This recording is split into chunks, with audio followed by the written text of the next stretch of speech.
de avanzada progresista. Ya vamos a hablar de política interna, de todo este desbarajuste en que andamos. Pero fíjate, cuando Chávez llega al poder, gana las elecciones, en el Ateneo de Caracas tira un discurso diciendo que él no va a pelear con los americanos, que él va a tener buenas relaciones. Después del 11 de abril eso cambió porque empezaron a decir que los americanos, ¿te acuerdas? Habían mandado una fragata y estaban metidos en el Zaperoco. Y la posición comenzó a endurecerse hasta que llega Trump y en medio del zafarrancho que había aquí y unos alzados les ofrece respaldo a cambio de gasolina. No lo dije yo, lo dijo él. En la caída de Allende se detectó en los documentos del Pentágono que los Estados Unidos habían contribuido con los aviadores y todo lo que ocurrió en la intriga. Los Estados Unidos, en cualquier país del mundo donde hay un gobierno que no les gusta, ellos se meten a tumbarlo, a fregarlo. Eso no lo estoy diciendo yo, revise la historia. Claro. La historia de nuestro continente es más o menos así. Entonces, claro, tú tienes que defender tu soberanía, pero en el caso de Cuba, la defensa de la soberanía, bueno, la gente que ha vivido en Cuba no ha conocido sino un solo gobierno. Y además un gobierno con muy pocos tiempos de bienestar, porque como el gobierno de Cuba es una isla de escasos recursos, dependía de los rusos y después de Chávez, del petróleo venezolano. Pero entonces los cubanos no vivían bien cuando estaba Batista, porque eso ahí era casinos y la mala vida, que a mi juicio es buena, entonces, bueno, eso le daba ingresos. Pero Cuba tiene una situación compleja, bueno, que entre otras cosas por la pelea con los americanos. Los cubanos solamente han conocido un apellido, digamos, a lo largo de muchos años, que es el Castro. Y recientemente el de Canel. No sabemos hasta cuándo.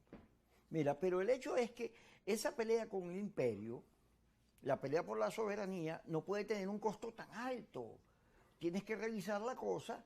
Ya te puse el caso de México. El presidente mexicano logró, López Obrador, entenderse con los Estados Unidos. Y Petro, fíjate, Petro ha venido a Venezuela como enviado a los americanos, claro, haciendo puentes. Es que yo creo que en el caso del gobierno venezolano tiene la costumbre, o cree, o que le da dividendo, que le da rédito, el comportarse como carrito chocón contra los Estados Unidos. ¿Sí? Frente a cualquier cosa que haga los Estados Unidos, sin entrar a discutir si está bien hecha o está mal hecha, o está bien hecha, el gobierno simplemente actúa rápidamente como vengador de ese asunto.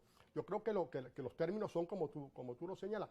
Y por muchas razones, por cierto. No solamente porque los Estados Unidos pretendan vulnerar la soberanía del país, cosa que debe respetar, sino además porque nosotros tenemos una relación de cercanía con los Estados Unidos que tenemos que convertir, que están allí, que no van a desaparecer nunca, y que nosotros tenemos en los Estados Unidos el mejor socio para la adquisición de nuestro principal producto de exportación, que es el petróleo. Entonces, lo que conviene, lo que le toca al gobierno venezolano es poderse sentar con los Estados Unidos, con el gobierno de Biden o con el de Trump o del que venga, para discutir sobre unas relaciones que deben ser con base al respeto de dos naciones, cada una con su soberanía. Es decir, nosotros necesitamos, mira, ¿qué ocurre, Kiko, cuando dos naciones se pelean de la manera como lo están Venezuela y los Estados Unidos? Bueno, nosotros nos alarmamos porque hay unos venezolanos que emigran, que están, digamos, recorriendo lugares, digamos, complicados, que están pasando trabajo, pero también la ausencia de instituciones, por ejemplo, en los Estados Unidos, como las embajadas y los consulados, ¿a dónde conducen? Bueno, los venezolanos que están allá no tienen cómo resolver su problema de pasaporte, de identificación. Los venezolanos que están allá no tienen cómo votar en este proceso electoral que está convocado para el 28 de julio, y mucho menos actualizar su registro electoral. Y los que nacieron allá tampoco, o que se fueron muy jóvenes y adquirieron la mayoría de edad en los Estados Unidos, tampoco pueden hacerlo, simplemente porque dos naciones resolvieron romper relaciones. Entonces, ¿por qué tenemos que ir a Bogotá a resolver los problemas de visa u otros asuntos con el gobierno norteamericano? Porque ¿cuál es la razón que no esté aquí? Yo desearía que el señor Palmieri, que está el encargado de los asuntos diplomáticos y consulares de los Estados Unidos, se mudara para acá, para Venezuela, que los venezolanos de aquí pudieran concurrir a la sede a resolver lo que tengan que resolver allí, y que los venezolanos pudieran ir a los consulados y embajadas venezolanas en los Estados Unidos a resolver sus cosas. pero no solo en los Estados Unidos, no solamente es el conflicto con los Estados Unidos, sino que también tenemos un conflicto o una serie, digamos, diferencias con algunos países europeos con los cuales no hay relaciones, donde los venezolanos también están pasando el mismo trabajo. De modo pues que de lo que se trata, yo insisto en eso, es que Venezuela como Estado soberano, ¿no?, que tienen un presidente que fue electo en un proceso electoral, bueno, que después discutimos si ese proceso, cómo es el proceso electoral, pero es el presidente que tenemos. Bueno, ya creo que nadie lo duda, hasta la propia oposición se sentó con ellos en algún sitio, en Barbados, en México, no sé, y firmaron un documento donde dice, bueno, está bien, estos son los señores representantes del gobierno de Venezuela, y nosotros la Plataforma Unitaria Democrática, bueno, ya reconocieron eso, no, pero ese es el gobierno que tenemos, nosotros tenemos que exigirle a ese gobierno, al de Maduro, que por favor inste a los Estados Unidos a sentarse en una mesa, así como conversa con la oposición, con una parte de la Pero el oposición. gobierno venezolano conversa con los Estados Unidos y Tomás Socias dice que la amenaza esa que hay en abril, Bueno, pero que eso no va a prosperar, que ellos van a seguir porque les interesa el petróleo. conversa con los Estados Unidos porque no le resulta conversar con la Plataforma Unitaria Democrática, porque tampoco cumplen con los acuerdos. Es que aquí resulta que tú necesitas, para llegar a unos acuerdos con alguien, necesitas unos fiadores. Porque con ellos tú no puedes. Si yo comentaba hace unos días, y tú te debes acordar de eso, los viejos dirigentes, líderes del país, vamos a llamarlo como suelen decir en Estados Unidos, los padres fundadores de nuestra democracia, se sentaban y llegaban a acuerdos y no necesitaban firmar ningún papel. La palabra valía mucho, ¿no? Se respetaba la palabra. Ahora tú no te puedes sentar con un político venezolano de estos tiempos. ¿Por qué no? Porque necesitas un papel, necesitas un fiador, necesitas unos negociadores de otros países para ver si efectivamente esa palabra se cumple plenamente. Yo creo que esa es una de las dificultades que tenemos. Pero en todo caso, vayamos a lo que decíamos.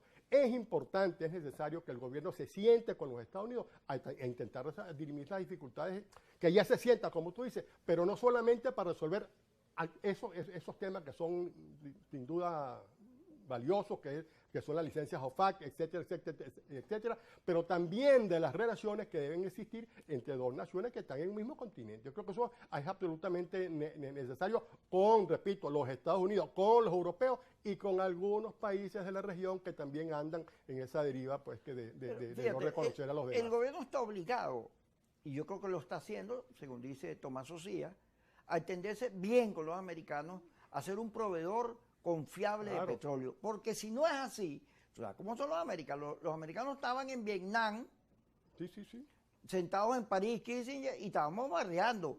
Todas estas compilaciones de las que habla el gobierno, la CIA existe, no es que la CIA es un invento de una película, existe. Los Estados Unidos juegan duro, ellos no juegan carrito, juegan duro. Entonces, si tú no te entiendes con los Estados Unidos, vas a tener una conspiración permanente, una intriga, una cosa ahí, saboteándote todo el día. Tienes que entenderte con ellos.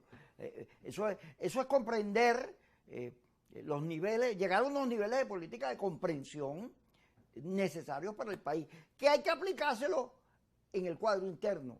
O sea, aquí el nivel de la política tiene que dejarse esta cosa de confrontación rastrera que tenemos, donde la institucionalidad sirve para que quien te rete, quien pretenda tumbarte, quien pretenda retarte, se le aplique, y las garantías constitucionales, vamos a hablar, estoy haciendo el preámbulo para ir al corte, pero para meternos en el tema de los partidos, el tema de las tarjetas. Hay unas tarjetas que efectivamente tú revisas y no sacaron el porcentaje, tienen conflictos internos, pero está casos como el del MAS, que tenía todo legal, igual se lo raspan. Y hay casos de unos que con problemas fueron sacados de juego y otros que tienen esos problemas y más están ahí. Vamos a hablar de eso cuando regresemos.